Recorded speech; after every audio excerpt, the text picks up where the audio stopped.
This is simply 825, and I'm showing you what the shifter looks like without the leather on it.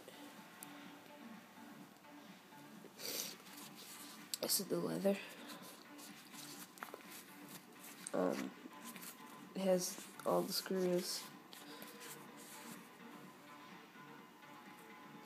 Yeah. That's pretty much what it looks like. So yeah, just showing you.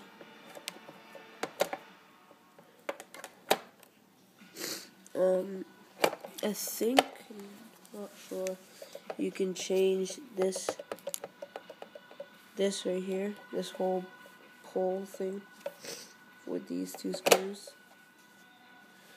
I'm not sure though. So, yeah. Thanks.